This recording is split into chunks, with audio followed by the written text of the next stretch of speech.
Hey, salut à tous, on se retrouve aujourd'hui pour une nouvelle vidéo sur quel type de Pokémon prendre pour son aventure. Enfin, non, quel Pokémon prendre selon le type que vous voulez pour l'aventure. Alors moi je vous dis, bonne vidéo. Alors, les Pokémon recommandés pour chaque type.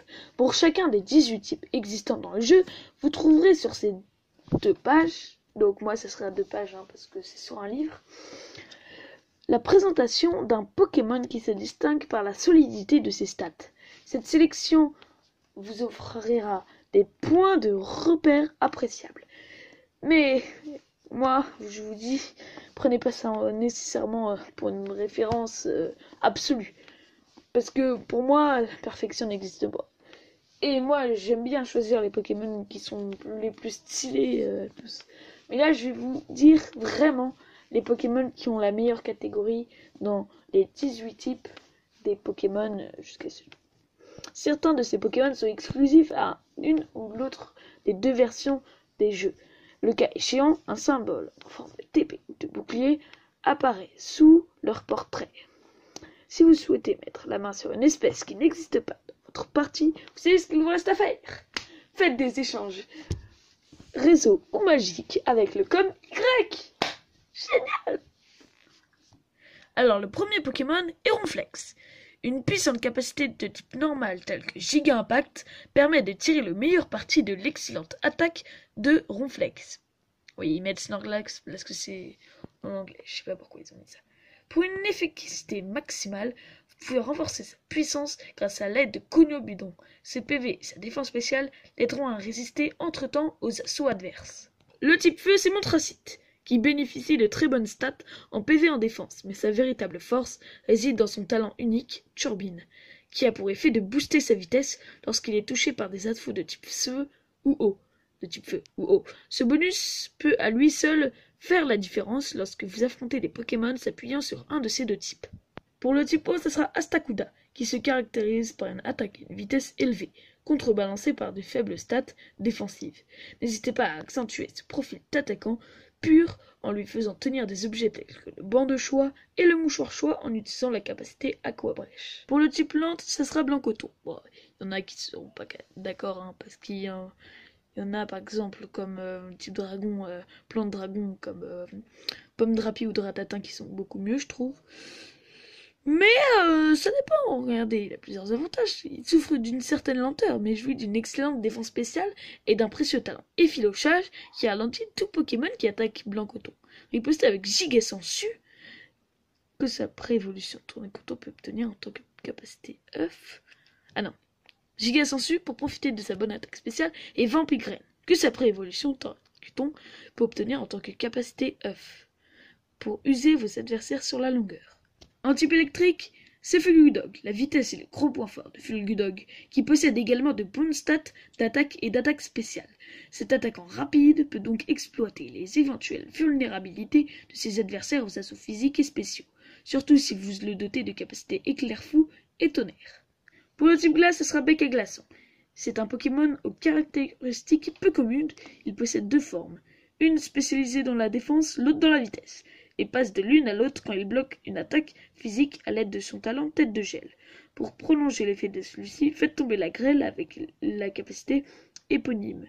Enseignez-lui la capacité Blizzard et vous pourrez alors en profiter pour geler vos adversaires.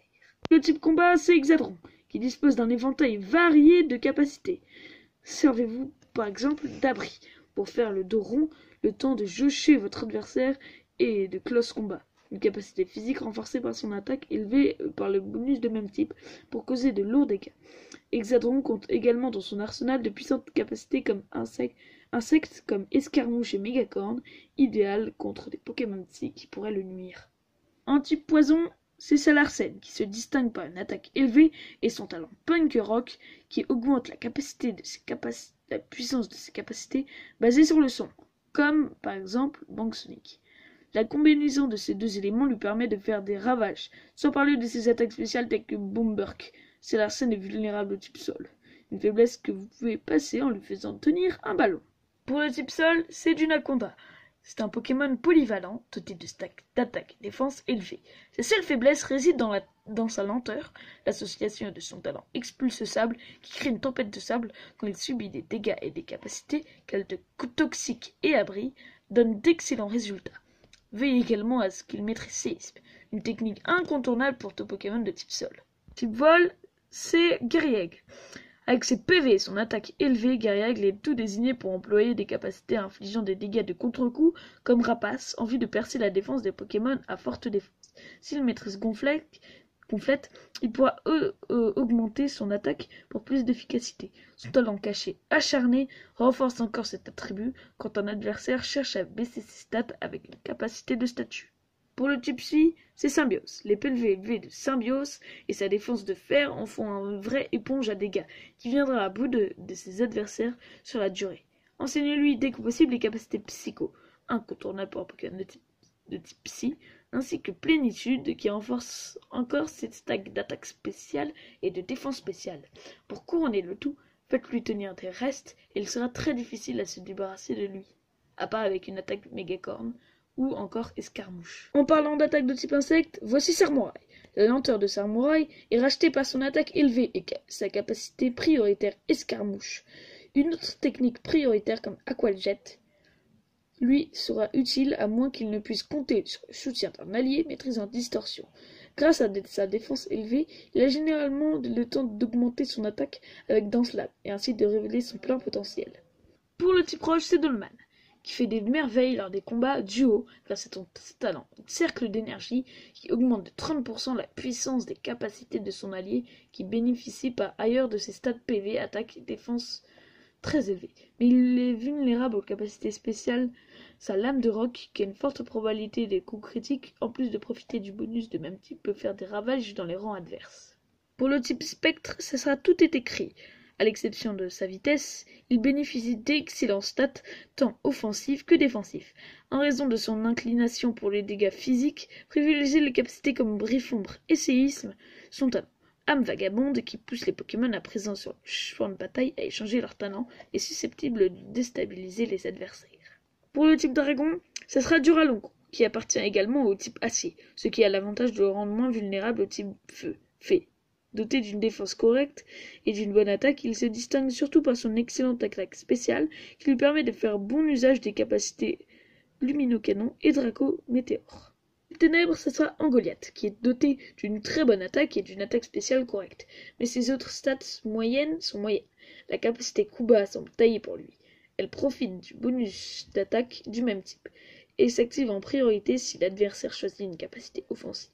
Grâce à Farceur, l'une de ses talents potentiels, vous pouvez également griller la politesse à vos rivaux avec des capacités de statut comme Cage Éclair. Pour le type acier, c'est Pachiraja.